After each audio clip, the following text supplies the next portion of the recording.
Everybody, and thanks for joining us. And as Maya said, it is the highlight of the month for us.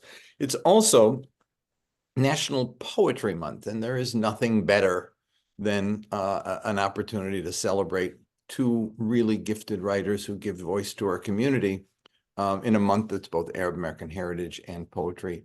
I remember when I was studying in graduate school, how the Arab poet in the pre-Islamic time was celebrated in every tribe and every village. And that continues to the present day, where if a poet was born into a family, it was considered a blessing because they didn't have to hire a poet to come and consecrate all the events, the weddings, the funerals, the births of a new child or some great event. And I used to call my daughter Sarah the gift in our family because she wrote poems at deaths and births and weddings and about my mom's home and things that I still cherish that sort of consecrate those moments and those places and those people. Both Heather and Naomi have done that for our community and are true treasures for all of us.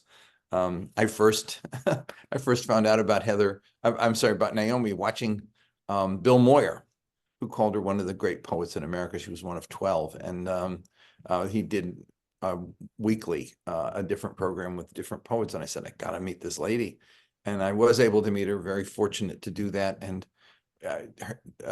she has written so many wonderful things, but Sithi's Secret, a book about her grandmother for children, which has won awards, is something that I had a problem reading it to my kids because, like a classic Lebanese father, I would start to cry while reading it.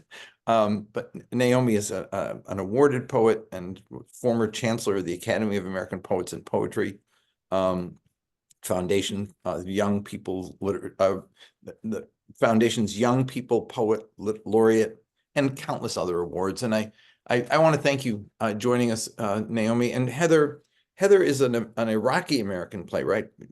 Naomi's Palestinian.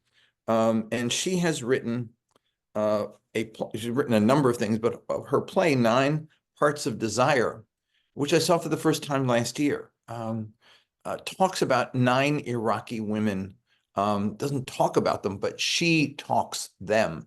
She carries on a one-woman performance in which she brings these people to life.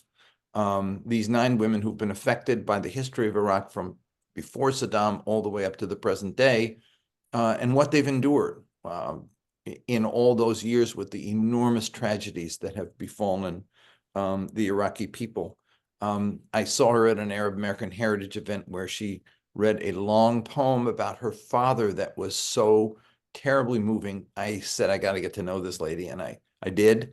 And we become friends, and I'm looking forward to doing more with her in the future. I want to start with you, Naomi, and then to you, Heather. Just a personal note, like when you began to write, how did it feel, and why was it important for you to embody your experiences in this kind of literature? What did it do for you? Well, thank you, Jim, for having us, for hosting us. And Heather and I are so happy to be in the same room tonight, speaking to you all, with you all from San Antonio, Texas. I live here and she's visiting here. So thank you for having us. And Jim, it's always been an honor to be with you anywhere, whether in Washington or Abu Dhabi or on a Zoom. So thank you for having us. And I see the names of many beloved writers of our community in the Zoom boxes, and thank you all for being here. Very simply, when I started writing as a 6-year-old, quickly it felt like the most satisfying activity I had discovered so far, and I just knew that I wanted to keep doing it. It was an activity that felt very simple, a little secretive. It was portable. I could do it in class. I could do it at home. And I felt my life open up from that first age of 6 when I started shaping phrases, lines, and I never wanted to stop. And the reaction you get, does it ever surprise you that people feel you've captured their soul, especially people in the community? Well, that's so touching. I think the job of literature is to try to tap something essentially human in in the world, not only our soul, but other people's souls. What is that elemental essence of humanity that we all try to live with and recognize in one another? And so as writers, I do feel we're always trying to discover it within new situations, new days, terrible times, such as the one we're living in now globally. And, it's never failed to help. I mean, to have the strategy of writing, the simple basic tool of being able to write things down. All these years, I've never met anyone who says they feel worse when they try to do it. And I have worked with a very large number of people across my lifetime, and as an encourager primarily. And I have never heard anyone say that their humanity felt diminished after the act of writing. Mm. On the contrary, everyone feels somehow more real, more present, more available to others, and more discovered somehow. I figured out what I was thinking about through the act of writing. Heather, talk about your start and how you began to write and what it meant to you. First, I just want to say it's incredible to be here with my hero, Naomi Shihab Nye, and a hero of our community. So thank you very much for this incredible honor to be sharing, just to be sharing space as writers, especially during this time when we're all grieving so much internally and wanting our art to make a difference externally. I began writing. I studied theater most of my life and was pursuing a career in acting, and I'm still an actor, but I began writing because there weren't plays by Arab Americans in the American theater. They just didn't exist. And there definitely weren't on our main stages, and there wasn't an Iraqi female protagonist in the English language. So when I began writing 9 Parts of Desire, over those years from 98 until it premiered in 2003, 9/11 happened in the middle of it. And then the war in Afghanistan happened. And then the second war with Iraq happened. So oddly, I had much of the play already written based on the first Iraq war, and then continued to update. And it was quite an effort to get it produced. The American theater landscape, again, didn't have a genre of Middle Eastern American theater through which it was going to, support work by writers of Middle Eastern descent, but more so we were in the middle of a war. So it was, if we can even remember, right, back to those times in 2003, it wasn't necessarily a given that you could speak on American stages, the things that this play said from an Iraqi point of view. We've come a long way in 20 years, but now we are kind of experiencing some of that censorship. Again, we're feeling it renewed as writers. What can we say? Will our words be twisted? How can we both express things on behalf of our communities, but reach across communities? Naomi and I were so fortunate to have lunch together today because I'm in San Antonio, and we talked a lot about the decades of work we've both been doing bridge building across communities, how our generations of artists and writers knew we had to extend ourselves to people far beyond the Arab American community. And we became very adept at being in those conversations and wanting our art to move people in that way. I remember in 1971, my wife and I went to Lebanon, and I was doing dissertation research, went into the camps and collected stories of the Nakba. And when I came back, I wrote about it. I took my diaries that I'd kept, and I took 3 days out of it, and I called it 3 Days in Palestine. I told the story of the people, the families that I was with, and the children and the memories that they had. And I went to speak before an audience, and people went berserk. And a friend of mine took me out after, because my wife and I were frightened at the reaction we got. And I said, "What happened in there?" And he said, "You just did what they have been conditioned. You made them think about something they've been conditioned not to think about for decades. And that is that Palestinians are real people." It's tough to make war and kill if the other person is a real person. But if you can objectify them and depersonalize and dehumanize them, it's easy.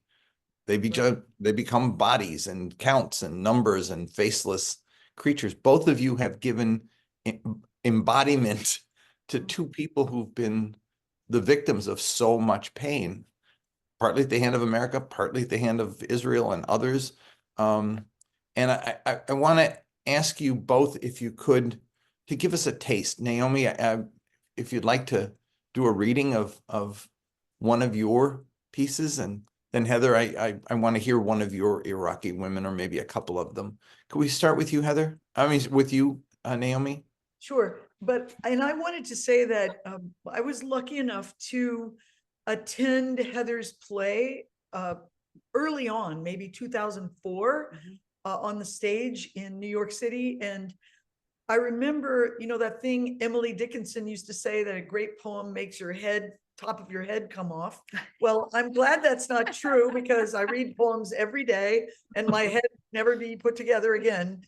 But Heather's play made my whole head come off, because I was so happy to feel and hear these voices that I recognized as voices of the elders of Palestinian communities as well, embodied on the stage. And I just felt so grateful to Heather from that very first encounter with her work on the stage. And when you have that kind of experience, it never goes away. I mean, I cannot tell you how many people come up to me at public events in Texas who are not Arab American and say they've got to get another copy of City Secrets because it was their favorite book as a child, and now they want to read it to their children. And I'm always fascinated by this, but it's that sense of human identification with love, the love of the grandmother to the child, and vice versa. So here's a poem that was just made into a little movie in Texas by some filmmakers in Houston, and it's called Moon Over Gaza. I am lonely for my friends. They liked me, trusted my coming. I think they looked up at me more than other people do. I, who have been staring down so long, see no reason for the sorrows humans make. I dislike the scuffle of bombs blasting very much. It blocks my view. A landscape of grieving feels different afterwards. Different sheen from a simple desert, rubble of walls, silent children who once said my name like a prayer. Sometimes I am bigger than a golden plate, a giant coin, and everyone gasps. Maybe it is wrong that I am so calm. And I'll just read this other little tiny one, only because everyone kept posting it on Instagram last week. I didn't, but other people did, and it kept circulating back to me. And it's very short. These two poems are from a book called The Tiny Journalist, which is dedicated to Jenna Jihad Ayad, who lives in the West Bank. She's still a teenager. She was 7 and 8 when I first heard about her. And also to all kids who are forced to live with and suffer the circumstances that adults keep failing to build a bridge around or over. Darin said resist and went to jail. We were asking, what? You beat us with butts of guns for years? tear gas our grandmas, and you can't take, resist. Thank you. Thank you. And here's Heather. Heather. It's interesting. Post-COVID, we made a film version of the play that was written 20 years ago. And when I picked it up to do the material again, there was one character that I really needed to update and rewrite. And it was the American character who was loosely based on me. She was always the hardest one to write. And the reason I really want to read it today is in honor of my father, who has passed since the play was up 20 years ago and got to see it, but also for my eldest uncle, who was really the Iraqi family historian, who carried our stories. And he passed just this Easter. And what is interesting to me is that the American character from 9 Parts was really like a living prayer for her family's names. And they were all in Iraq when I wrote it. And now all but one is still in Iraq. They were digging through mass graves with their bare hands. And one guy on TV, I saw him, he found a pack of cigarettes. And he said, my brother smoked this kind of cigarette, so this is my brother's body. He took the bones with him so he could bury them, what he thought was his brother. I've never seen men cry like that. I watched my dad try not to cry, because when he watched TV with all the green nighttime footage of bombs, he could recognize the street and the neighborhoods where all his family lived. I watched TV looking for faces of our family. All I did was cry, but my daddy wouldn't. So he ended up choking, making himself sick. I mean, he lived here in the US for 55 years. He played golf 5 times a week. He was just sad, but contained, because you just can't watch it on TV. I was on my knees, usually in the middle of my apartment with my mom on the phone, watching, holding a rosary, watching the news. I wanted to pray, but I didn't have words. So I said their names out loud over and over. Sarta, Zuhair, Zuhaira, Benam, Ramzia, trying to see them alive, because we didn't know anything. We couldn't call, we couldn't get through on the phones. A police station. My uncle Sarta lived in Baghdad next to a police station. Uncle Zuhair lived next to the airport. Huda next to the Palestine Hotel. Zuhaira in Karada, Mount Lebanon. My cousin Maysoon, she used to work for the UN. The whole face got blown off it. I read it on the bus. They never forget, ever. They carry everything with them. They're so attached, like great-grandparents, parents, children. It lives in them, walks with them. They can't let go of anything. They hold it all inside them. But the year ISIS took Mosul, dementia took my dad. He spent 80 years carrying and 6 years forgetting. And the few times he cried, it was lifetimes. I never saw anything like it. When Dad went into the hospital, the whole country was on lockdown. I threw my kids in a rental to drive across country because I was afraid to drive home to Michigan with New York license plates. I was coming from the epicenter, and the country was at war. On the drive, my brother kept calling, saying we didn't have long the way Dad was breathing. I knew I wouldn't be allowed inside coming from New York. I couldn't rush to his side. I couldn't touch, couldn't hold.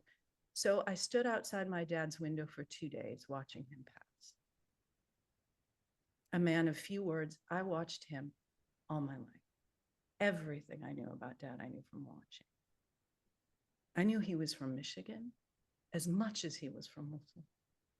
I knew he wanted this place, wanted this life, the water, the green, the golfing, the sky, until he got lost driving home from the store.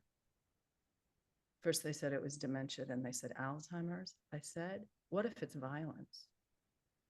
Because before he lost memories and language, he lost brothers and sisters, neighborhoods, and root systems that had been in place for thousands of years. Mary, Sarta, Selma, Ramzia, Falila, Benam. My family waited decades for things to get better. They waited through revolutions and coups and shock and awe, 3 wars and unemployment. But when neighbor turned against neighbor, even my family frayed. One cousin left for a job, another for school. Some escaped in the bottom of boats, then waited years as refugees. Others married locals, worked fast food until they could practice as doctors again. They planted gardens in Germany, New Zealand, survived hurricanes in Houston. Went anywhere they were offered a spot to survive. Australia, France, Tampa, Boston, San Diego, Detroit. We were from Iraq for thousands of years. We scattered in less than 10. Now I can never go home again and sit in my Ahmed's kitchen and say, I'm sorry. I'm sorry. We just keep going. The war, that was a mistake, don't you think? I don't even know, hundreds of thousands? How many Iraqis dead? And a woman actually turned to me and said that. She said that war was a mistake. She was getting a pedicure. I was getting a pedicure. I want my country to stop because now another Iraqi is dead. Oh.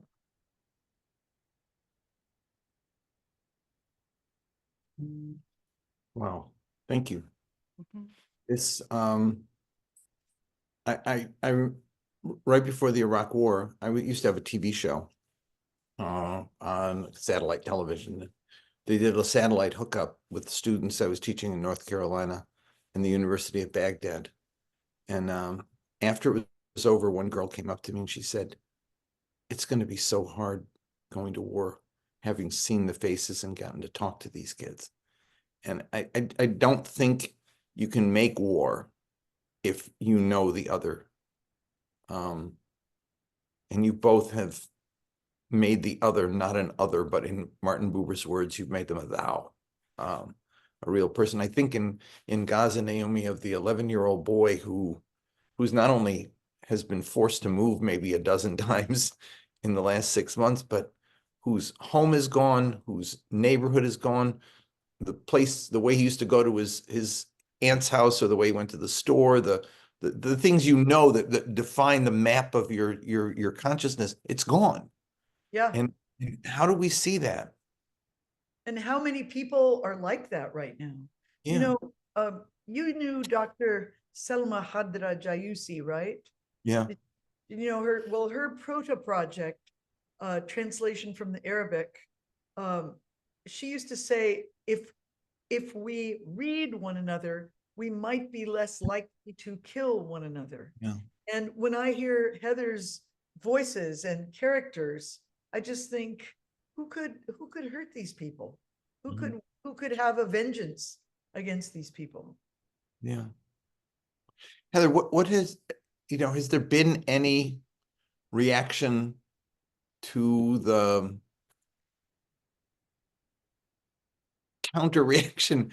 You made Iraqi people come to life at a point when we didn't want them to come to life. I mean, I remember reading during World War I when I was doing my research on nationalism, how, if they weren't the Krauts in World War II, if they weren't the Japs, it wasn't going to work. So we had to create a hysteria about the other. And here you are bringing Iraqis to life shortly after 9/11 and putting them on showcase. Was there a negative reaction from the predictable sources? There wasn't, and this is a crucial thing I think we all in this Zoom need to consider about the moment of time we are in now. So as much as there was censorship before getting my play up, theater's afraid to do it. Can we say something about the war? Is it going to be, once it was up, I mean, I had military people. I had people from the Pentagon sobbing in my arms backstage. I had Iraqi women lining up next to people from the Pentagon, waiting to talk, right? I performed it for rooms of card-carrying Republicans who came up and thanked me for my honesty.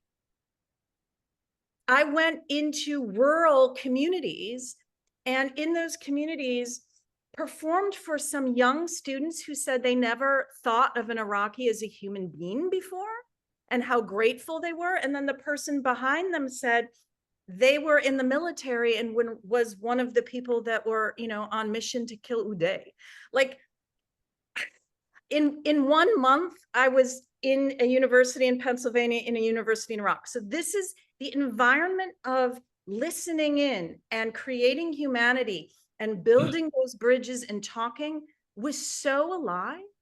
And I think that right now we are in a dicier place where we are, as communities, polarized communities, America is a very different place. And that is one of the reasons I rewrote the American monologue that I just read to you, to remind us that, hey, we're polarized here. We think there was sectarian violence in the Middle East that was birthed from, the Iraq War in 2003. What is happening here is very different than the time I was performing from, let's say, 2003 to 2016. Like it's a different world. Mm-hmm. Naomi, can you give us something else? Okay. Could I read a poem by Hiba Abu Nada from Gaza? Okay. This is in a brand new anthology from England called Out of Gaza.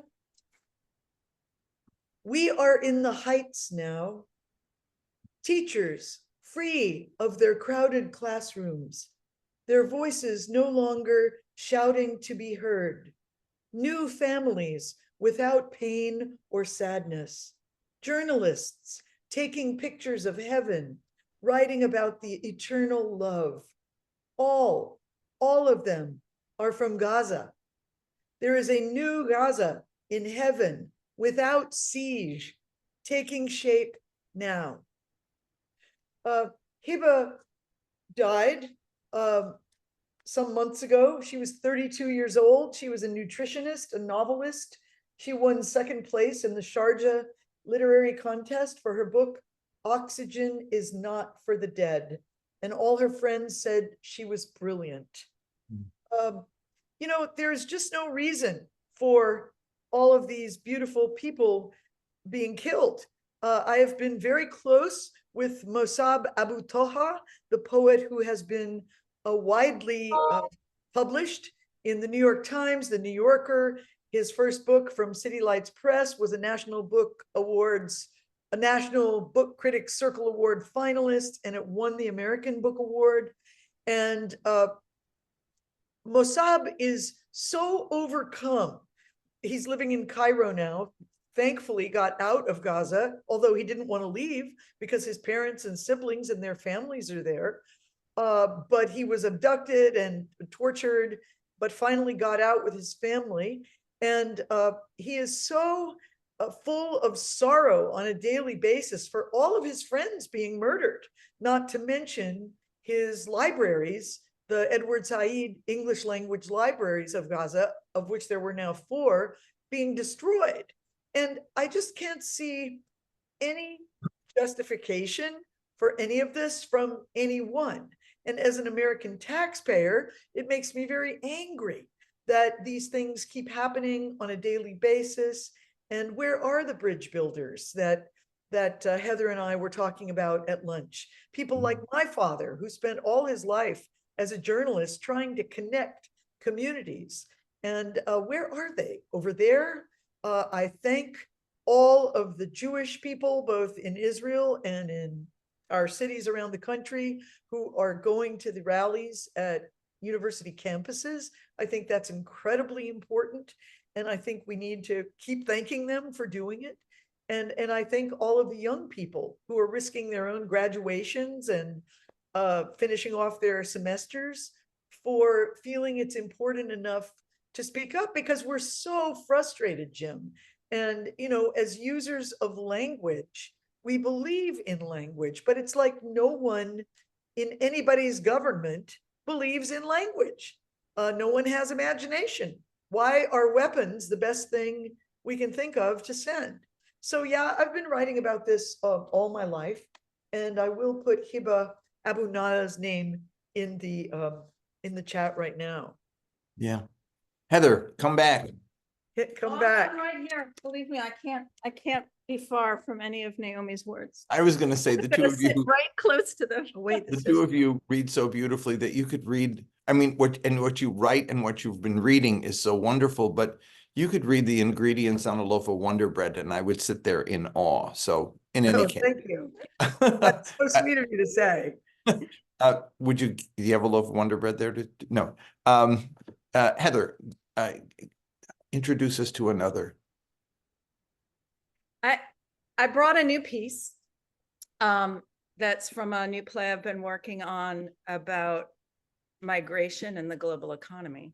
So it's a bit weird in that it's not weird. It's just we think of migration from the point of view of people that are migrating, and this piece follows the threads of the economics that connects us. So this piece, I think everybody will feel a bit familiar with. It takes place in a grocery store. The setting is a swing state, Whole Foods market. A man wearing a mask is stocking a completely empty pasta shelf, and a woman pushing a cart of groceries valued at $358. The woman says, I smile. I see you, my eyes say. Thank you for being here today, for stocking, for everything. I appreciate you, my eyes say. His eyes say nothing. Thank you for your work. We need you now, all of us. Thank you, person. I don't know. I want to be connected together, friends. Friends, his eyes say from a distance. How's your job, your family? Maybe you hate your job, or are you afraid for your life?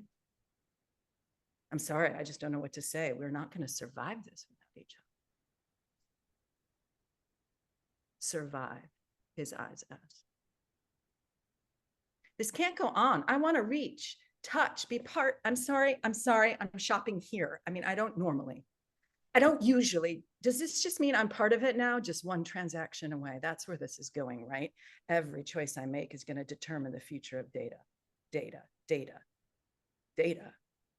Dark roast, organic, dark roast data. Dad. Oh God, my dad died. And I can't touch, can't bury, can't hold, not even a dead body. You are the only person I've seen. And why should you smile at me or consider some woman? This is not even your store. It's not even a Whole Foods anymore. It's just some big network of nothing and nowhere. And my dad's dead. And how do you move on if you can't bury your dead? I was 5 feet from his bed, but outside, as far as I am from you. I could see and hear his body like I can see and hear your body. The nurse called it actively dying when all the body can do is breathe. They let me stand outside his window when he was actively dying. They built me a tent when the rain was coming, so I got to be there. I had a window. Others don't have that. No first floor room, no earth outside, anywhere to stand. I could feel him more strongly with my feet in the soil. I knew he needed to go, but didn't know how. I held my hands up in prayer. I don't even know what. I prayed through the window. I don't know what. I saw his eyes open and labor because the body wants to live, even when it's dying. It was active, like panting fast for 4 hours fast, then slow. It slowed so much you couldn't count on it. Then it slowed more until it was the breath that didn't come back. I turned behind me toward the parking lot. I saw the sky. I looked. I saw nothing. So I just stood there in a hospital blanket, getting dark, and closed my eyes. And that's when I saw his ancestors had his body overhead. First his mother, it was her baby. Then his father and his grandfathers, a line of ancestors, orderly and with purpose, originating with me, passing his spirit, each pass a blessing. I saw all the people who'd come before me. Worlds I never knew I came from. And it went on and on until it was hard to even see. And it still went on into infinity. It went on until he was passed back into the star from which he came. He was from a different era, all structure, father, provider. He was a civil engineer. He built houses, built bridges. He planned, he saved. He'd fix the toaster, not buy a new one. He grew up with one pair of shoes for school, so he played soccer barefoot. We all have those stories, those barefoot stories. But now I can't feel the earth beneath my feet. It feels like a lack of structure not to be able to bury and engineer. So yes, I saw something in his death. I guess that's all I wanted to say. This, I recognize this place, this pasta, this coffee, how far back it goes from where we come, origins and supply chains. We go back a long way back. And this, what I buy, how much it's worth, and your work, I recognize. I make all kinds of assumptions about you. Maybe if we were just people, we wouldn't even like each other. Maybe my empathy is actually the problem. Maybe it gets in the way of actually seeing that we have value, whether we understand each other or not. But why do I still want you to smile? What's the star from which you came? Came to be here. What if our here-ness is just a reflection of something already past, so that even our aliveness is already a dead?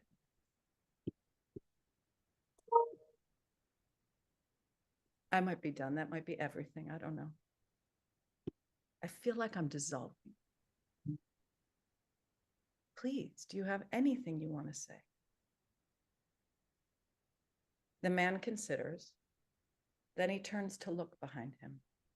He looks at all the people who stand in his footsteps, all the way back into infinity. I've done a lot of Zoom work with kids in Gaza and in the West Bank, as well as Arab American kids all around the United States. And they're such beautiful kids. We all know that. We don't have to be told that.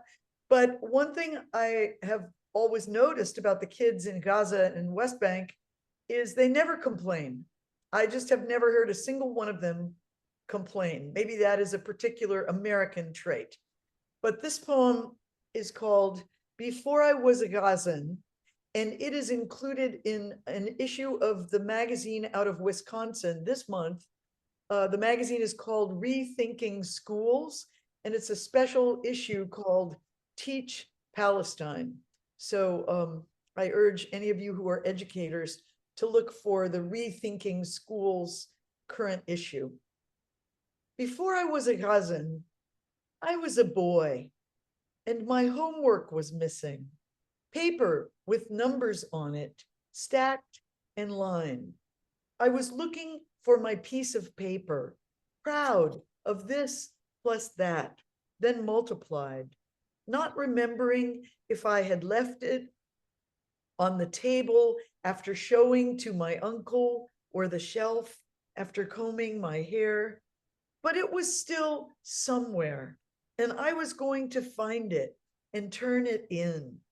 Make my teacher happy, make her say my name to the whole class before everything got subtracted in a minute. Even my uncle, even my teacher, even the best math student and his baby sister who couldn't talk yet. And now I would do anything for a problem I could solve. Oh, thank you. Jim is completely right. I've literally never been more self-conscious about uttering a single word than in the presence of the two of you. I want to say first is something you noted in the beginning, Naomi. That's right. Get in there, Heather. I'm just destroyed by that. That's always been one of my all-time favorites. But to hear her read it now is chilling. Thank you, Maya and Zaina, for putting up the link, because that Yeah. really is a journal that deserves our support for having this special issue called Teach Palestine. And it's been around a long time, Rethink Schools. Yep, the link is there. And Zaina, thank you. And I want to say something that Heather, I'm sorry, that Naomi said in the beginning. We're so honored to have so many of you who I've read in this Zoom community today. So thank you all. Your voices are incredible, and we're honored to have you be part of this. Naomi, I want to go to you first with this question. We all talk about Sit to Secrets in a way that different because it was foundational for so many of us. It really was the first time, I said this to you before, is the first time we could give something to our kids that was their story. And part of what I think all of us are struggling with during this period is that our identity, as it always has been, right, in some ways is deemed sensitive. Things that play out for us play out differently. When you wrote that, when you brought that to the publisher, when it was time to illustrate it, can you speak a bit about that process back then? Because I think it's very different. Heather's already talked about this now. More has been published since, a lot more. But in that, you were a first in that regard, and you introduced a voice that is deemed sort of inherently different. I was responding to operations kicking off in Iraq at that time when I wrote the book. I was very traumatized, thinking about all the innocent people who would be affected by this. I wrote the book in one night. I sent it to my editor, Virginia Duncan, at well, then she was at a different publisher, but she's now the executive editor of Greenwillow HarperCollins, and she's still my editor. I feel very lucky to have worked with her for more than 30 years. And she accepted it immediately, and she enlisted the artist Nancy Carpenter to do the artwork. Nancy had never been to the Middle East, but she lived coincidentally next to a Palestinian family in New Jersey. So she used the girl of the family as the model for her book. And she asked for actual pictures of my city and the village where she lived. And so this was all exchanged. And I would like to say that an incredible thing that happened with the book, I didn't feel any pushback on it then or till now. I never have. But there is a page in the book where the little girl Mona, and that was convenient because the little girl next door to the artist was also Mona, and that was just a coincidence too. She writes a letter to the president, and I left that open, who's the president, but she writes to the president in a child's voice, talking about her grandmother and wishing for peace, telling some details about her grandmother, why her grandmother is precious to her, how things on the earth are precious to her grandmother, like the lemon tree in her courtyard. And then at the end of the letter, the girl votes for peace and says, "My grandmother votes with me." Well, the book came out, and maybe a year or two later, I received a letter from President Jimmy Carter saying someone had given the book to one of his grandchildren. And since he had been the president, he felt it was his job to write back to the girl. And I was so moved by that. Just that he reached out, took the time to send the letter. I mean, I had always loved him. My father really loved him. As we all know, he got in a lot of trouble for his own book, supporting justice for Palestinians. And if you've never seen that incredible movie made by Jonathan Demme called The Man from Plains, about what happened to Jimmy Carter when his book about the apartheid circumstances of Palestinians came out, definitely worth a watch. But I was so touched that he would take the time and write back and say, it's what I always cared about, making peace for the elders, making peace for the children, finding ways of cooperation. And yeah, where is that now? I That want to is know, so, where is that now? What? that it's so classic Jimmy Carter, It that is. gesture that gets sort of to the core of things. I've been fortunate to get to know him a little bit and have a relationship with him.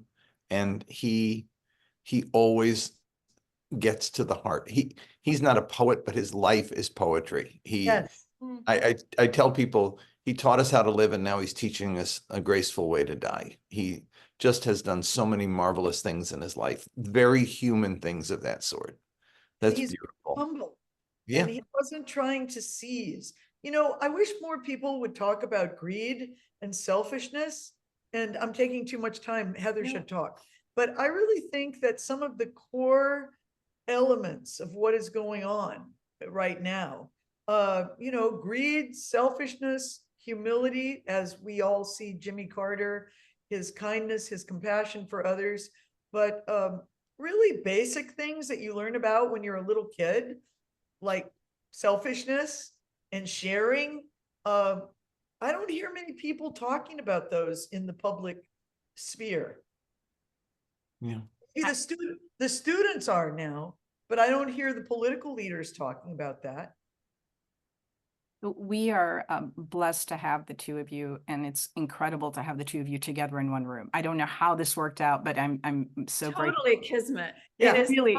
totally kismet. It really is. While you're sitting next to each other, I wonder if you could just take a moment. Heather, you start. Just tell us something that you've learned from Naomi, something that has guided you from Naomi. And then Naomi, if you could do the same with Heather, please.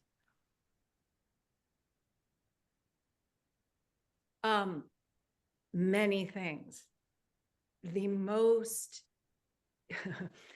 what her work has guided me to be true to our voices. But today, in really being with her in person, I realized that it's bigger than that. It's radical positivity.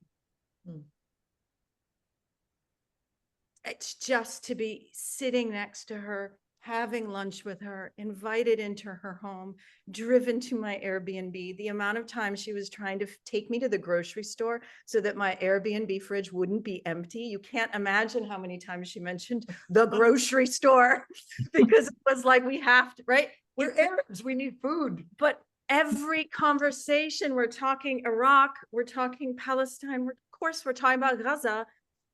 You know, we're holding that all, it is radical hope and positivity. And I feel renewed to be with her. Thank you so much. Love to Heather. So good to have her in our city. And I think one thing I have felt from Heather's work from the beginning of hearing it and learning about it and viewing it is the value of voices, which is so crucial. And the respect for all the voices and the embodiment of the voices. You know, I think as poets, we feel we're writing sometimes this intimate, tiny little form, but we're hoping to channel voices of others, not just, we're not ultimately that interested in our own voices. I think sometimes we're trying to hear other voices traveling to us and through us. And in Heather's work, it's all about that, and respecting the voices, holding them, learning from them, and being reminded of how many of them exist in each one of our lives. And through those voices, today I felt profoundly our ancestors in the room with us. It was like a party. Like we were here, but a bunch of other people came to the table, like for lunch. I felt as if our fathers were walking along the creep, not us. Yeah. I think we all felt that. I think the number of people who were wiping their tears in complete and utter joy also felt that. So we're super grateful for that. I want to, before I turn it over back to you, Jim, to kind of close us off, I want to ask you guys, so Arab American Heritage Month, right? It's like this celebratory thing. We're Arab Americans. so there's a keen awareness of what that means in terms of our identity. So part of our tagline for this celebratory month is also about combating exclusion and anti-Arab racism, right? So we get to celebrate, but we also have to be authentic to the story that is ours here. And I think one of the things that I'm so grateful for in both of your works is that you lean into that. You don't shy away from that, right? You are political, quote unquote. You do address the sensitive issues, quote unquote, but at the same time provide such incredible hope.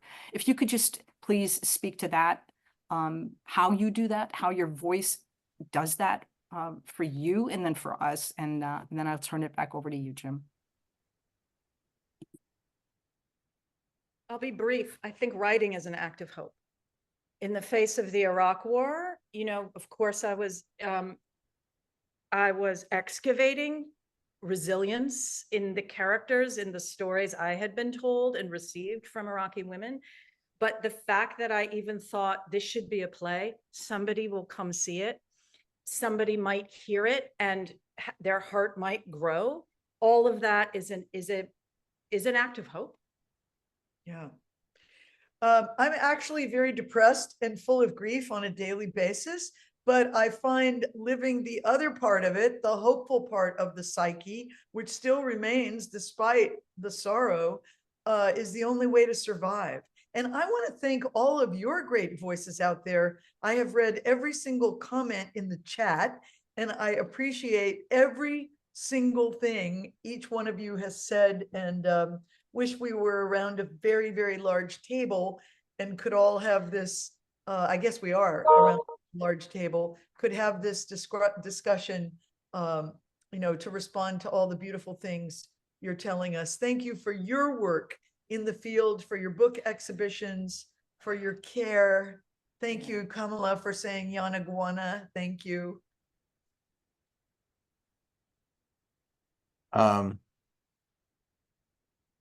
You know how I want to end it? By asking each of you to do one more. I'll do something very, very short, which is just I'll stay a here. super, yeah, stay with me.